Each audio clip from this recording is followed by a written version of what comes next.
Mabubara, Najigorojan Jugan Yaro Buru, Ngayu Imarwara Manan, Ngai Mandajara Nigan, Ngai Nigan Ngai Nganga Brew, my home. So just saying good day and acknowledging that we are on Jugun and Yaru country, which is Broome. Broome's my home. And when I introduced myself, I said, Ngayu Imarwara Manan, which means I am a woman who belongs to the Fitzroy River, not in terms of property rights, but my law of obligation to protect that river's life and for that river to live and flow.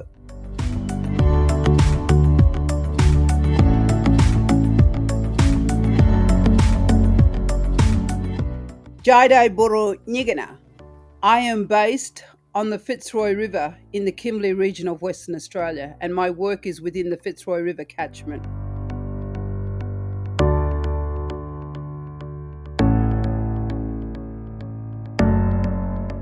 My life is all about water. When I introduced myself, I said, Ngayu Imarwara Manan, which means I am a traditional custodian and guardian of the Fitzroy River. And so I am born into this responsibility. I haven't become a water researcher. This is my life, my world, the whole context in which I operationalize my work. So I'm very much focused on water justice, particularly distributive and procedural justice. I'm also a Peter Cullen Water Fellow. So water is something that I'm extremely passionate about. And so I've been working in the field of water for quite some time. I also want to preface the point that as Aboriginal people, we do not separate water from land, people. They are intrinsically entwined.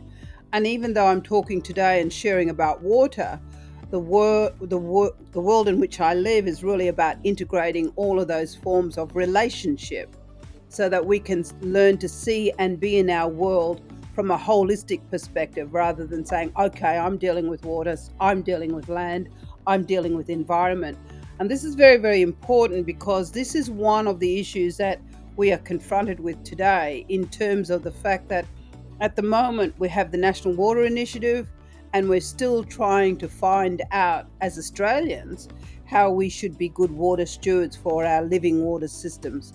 So from that perspective, as I said, my whole life is water. This is not a job, it is a destiny. I am born into this role and I've inherited this level of due diligence and law of obligation through multiple generations of our family living in harmony and peace with the Fitzroy River in the Kimberley region from the beginning of time.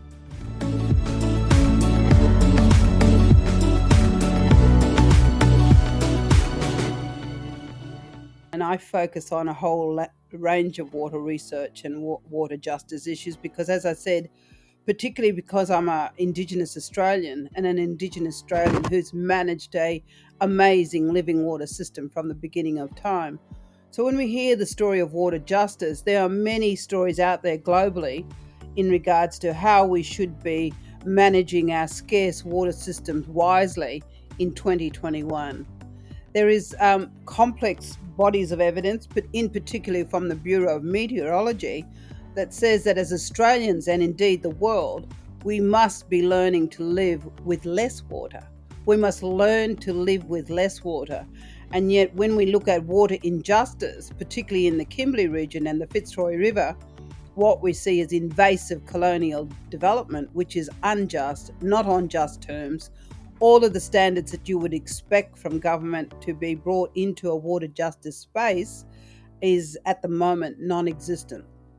So one of the things is the Martuwarra Fitzroy River is based on a catchment system that is 500,000 square kilometres onshore and 100,000 offshore. So if we were truly talking about water justice, we would be looking at the cumulative impacts of development in this pristine water system. And so we've asked the government for, a whole range of things, but in particular, we want a cumulative impact assessment done in the Fitzroy River catchment, because not only do we not understand the current demands for water that is predicted for now into the future, but we don't understand what the risks are.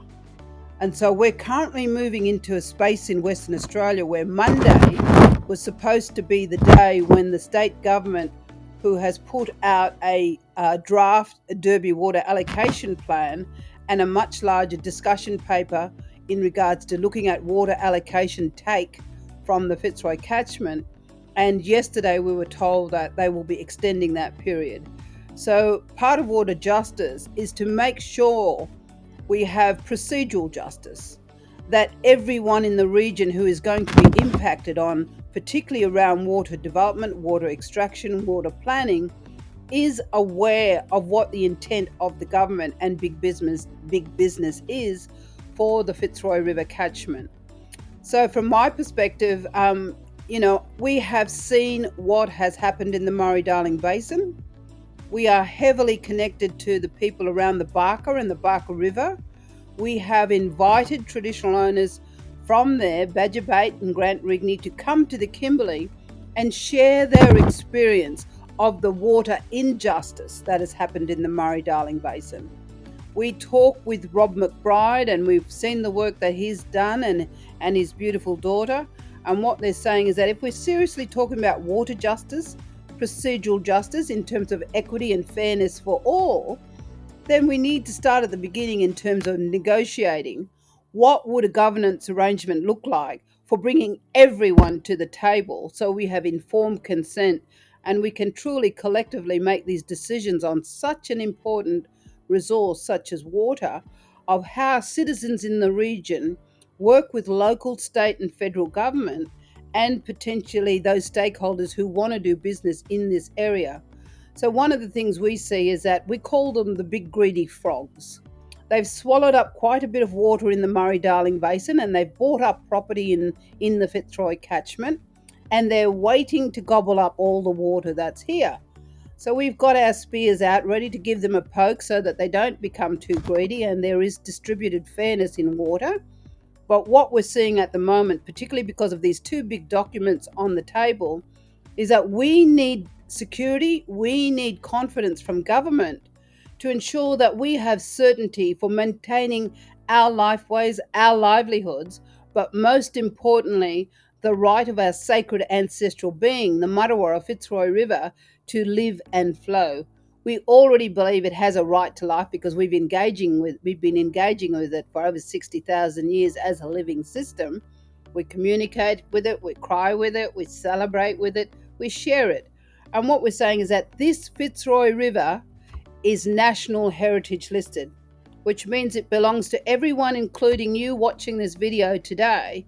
It is National Heritage listed because of its cultural and its environmental values.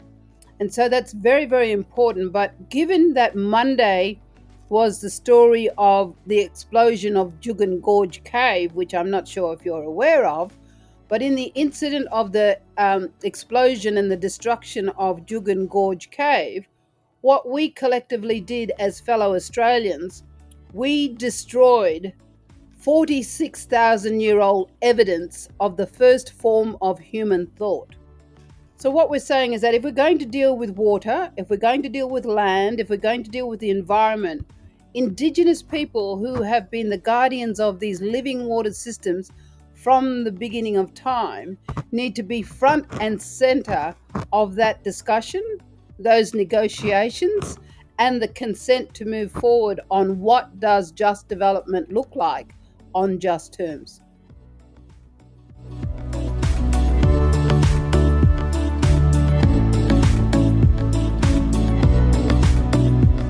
Right now, right at this moment in time, at a federal, national and local level, these conversations are being had within the powers of those who control and manage our most precious resource, water. So when I hear that question, one of the things that particularly comes to mind is the fact that the National Water Initiative right now is looking at, in partnership with the Productivity Commission, what is there a way that we can see how water may be able to become an economic strategy for Indigenous people in regards to what they call closing the gap? So this is a very important question you're asking me, and if I were to give one response and one answer to this, what I would say is that in terms of water justice, we need to be brave enough in this country that we realise that water justice to Indigenous people needs to shift from not just water interest to actual water right. Because as I said, in our situation, we have been managing this system from the beginning of time under our water stewardship and our guardianship, and we are very, very clear of what it takes to work with and deal with complexity, particularly an issue such as water. So the answer in a very nice, quick frame is, when I look at this, water justice means, for me as an Indigenous water leader, that we need to shift the paradigm thinking so that water justice does not just seem to be a water interest, but a water right, and in particular, a property water right. And that if there's any conversations around water allocation or giving out of water, what we need to do, particularly if we're talking about closing the gap strategy, is that 100% of that water allocation needs to be given and owned and recognised under the ownership and the regulation in partnership with government. But the water needs to be owned and managed by Indigenous Australians.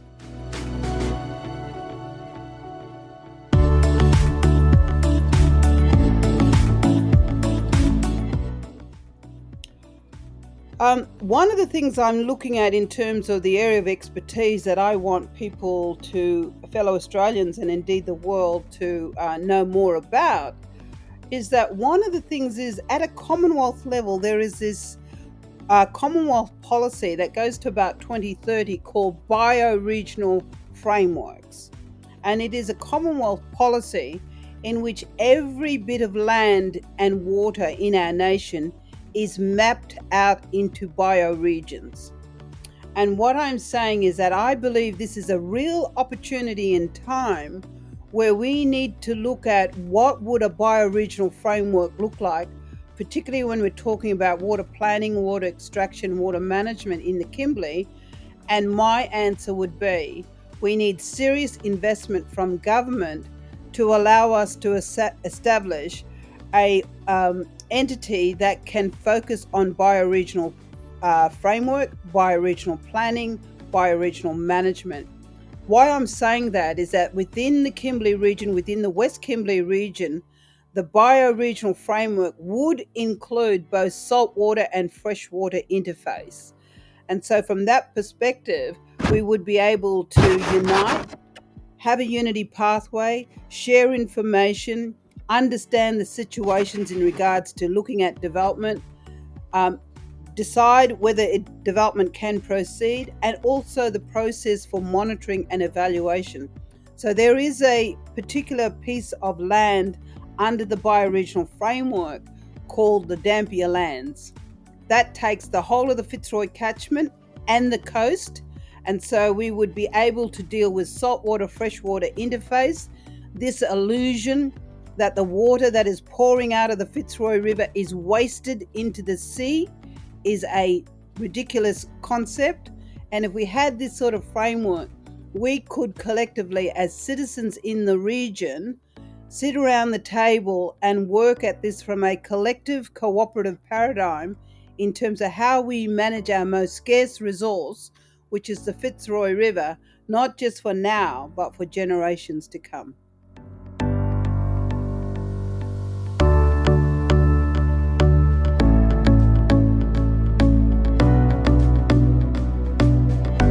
And the reason why I joined the Water Justice Hub is because I believe in the leadership. I believe in Professor Quentin Grafton, and I believe in Professor John Williams.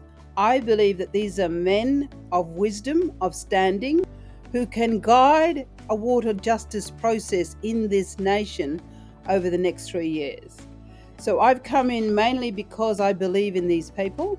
I also, as I said, have a lot of skills and lived experience that I believe I can contribute.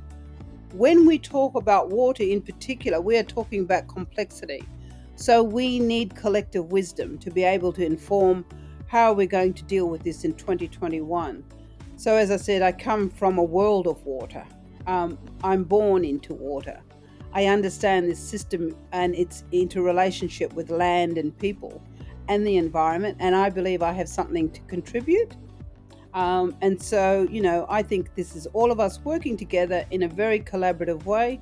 There are eminent researchers connected to the Water Justice Hub, and we are all collectively working together on amazing projects nationally and globally that we believe will bring new evidence into informing better practice, not just for our nation, but for the world in terms of water.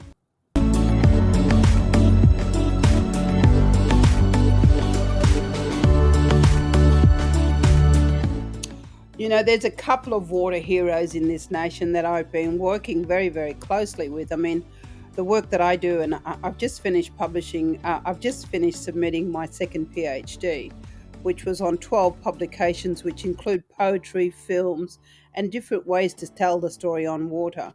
Most importantly, the work that I'm doing looks at how do I find those people who share the same values, the ethics, that want to challenge and push paradigms, both in water justice but also in legal pluralism. So the work that I do is looking at one, building on the concept of personhood for saving rivers around the world globally. So from that perspective, there are people like, Erin O'Donnell that I work with, Elizabeth McPherson, who are global but have a connection, Alessandra Pelzion that we're working on. So we're looking at that and we're working together. I've got other people that were looking at what does the new water economy look like in terms of water holding. So that's very, very important. But when you ask me this question, what I would straight away go to is most of my publications have the Fitzroy River or the Martuwarra River of Life as first author. And this is a total flip around, because what we're saying is that a river as an author is leading the work that we are doing here in the Fitzroy River. Not only is this work here, but it goes global. So I would say that the most important systems thinking I have is the human beings I work with, but also the Martuwarra, the river of life, as the author of my work, as the authority of my work, as the validator that I am doing the right thing and I am being guided by the river in the work I do. So as I said, you've got eminent people that drew me to the Water Justice Hub. You've got a great set of people who are also aligned. People like Emma Carmody, who is, working with the Environmental Defender's Office, who also is connected to the Water Justice Hub. She is a real treasure. She is an Australian champion, someone who's been very, very brave. Last week we just saw a story, or this week we just saw a story of Emma on the 7:30 report, but she was the person who called out what was happening in the Murray-Darling Basin.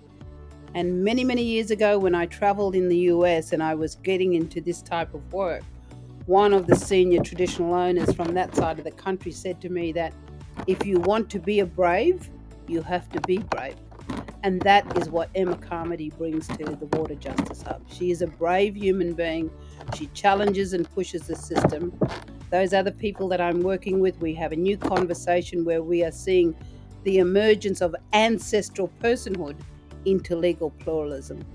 But I think there's amazing people there. We're all working together, and the Water Justice Hub is to be really showcased and celebrated.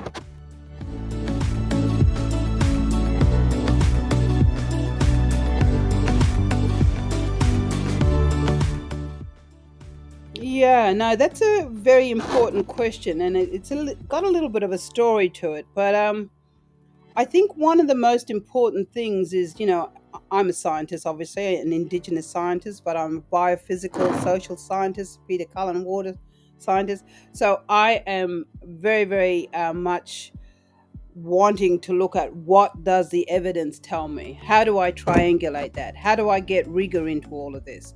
So I think one of the things is, from that perspective.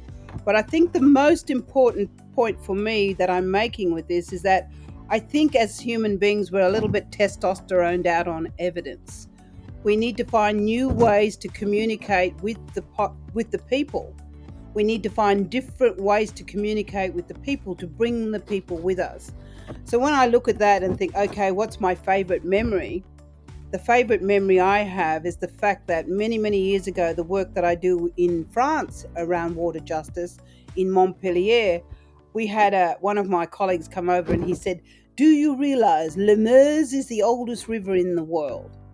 And we go, okay. And he was talking in front of our elders and he sort of thought, why didn't he get a bite?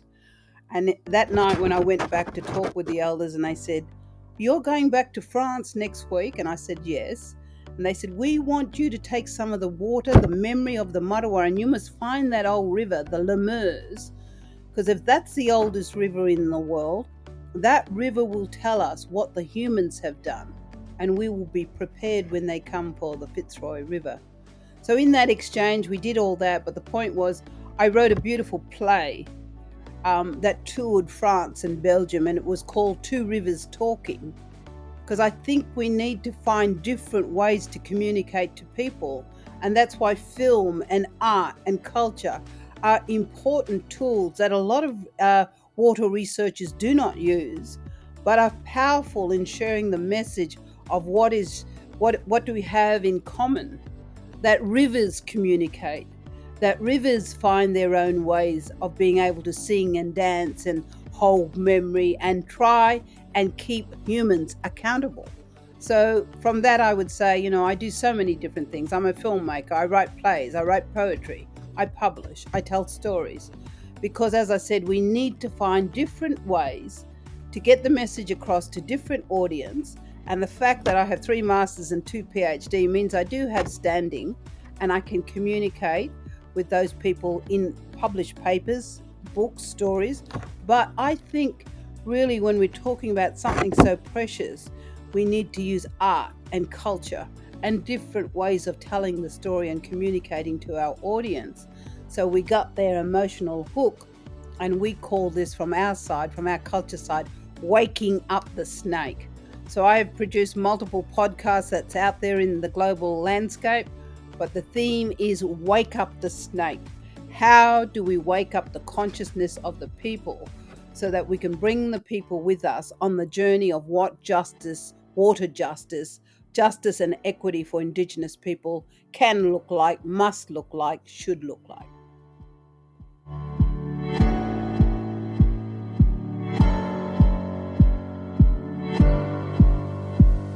Want to go to in terms of what are our plans for further on future research is that we have, as traditional custodians, just made a huge documentary called The Serpent's Tail. It's been 2.5 years in the making. The production has finished. We have been screening private concerts and showing of this film on our website. We are wanting to raise the funds to take the film nationally and globally. And so that's what we've been doing. So we've got a body of work that shows traditional owners have come together to make this amazing film to talk about the cultural diversity and the diversity of the region, the cultural landscape to the world, that this is such a globally unique place. We really need to think seriously about what just development looks like. So right now we are preparing submissions for the state government on 1, the draft Derby water allocation plan, and 2, there is a huge discussion paper which has been released to start to have a conversation about what should water planning and water take from the Fitzroy River look like. So I'm working with eminent scholars, legal scholars from the EDO and from the Water Justice Hub to develop our submissions, so that when the submissions are due, which were going to be on Monday, it has now been extended to August. I want to be able to go around and communicate and share what we have found with other Aboriginal people and other native title groups, so that people can also be organised to get their submissions in.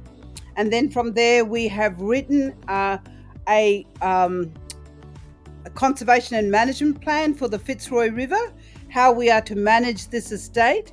And so I need to now raise the funds and look at how we strengthen our capacity to build a skilled workforce to be able to, 1, monitor and regulate and keep an eye on any water development in the region, but to start to look at new forms of conservation and biodiversity, such as geoparks, conservation, biosphere reserves, look at new forms of development. Because one of the things is you have to have an alternative paradigm. You can't go, I think if you do this, you'll destroy my world. What you need to be able to do is say, I feel very, very comfortable that the new economies must be transitioning away from fossil fuels and start to look at our cultural and biodiverse landscapes, which are water dependent, from a new economy perspective. So we think that there's a lot of opportunity for good business, sustainable business. We call it the forever industries. You don't need to do anything else. It's self-perpetuating. And so we hope that the story that we're telling is very much about pro-development, but development that which must be just development on just terms and will not negatively impact on our lifeways, our livelihoods, and the well-being of multi-species justice and the well-being of all citizens in the region. So that is what I'm planning for the future right now. And in closing, we have a word called Bugaragara. Bugaragara means the past, the present, and the future fused into this moment in time in which we must act so that young people who are living now have a future in the future now and not have a $3 trillion debt that they will be burdened by. We need to open our minds as Australians, look at the new economies and transition away from fossil fuels, because we're talking about climate justice, water justice, and the rights and justice and equity for Indigenous people. And the mandate that is coming globally is saying we as human beings need to create peace with nature and with Indigenous people. Kali Mabu. Thank you very much.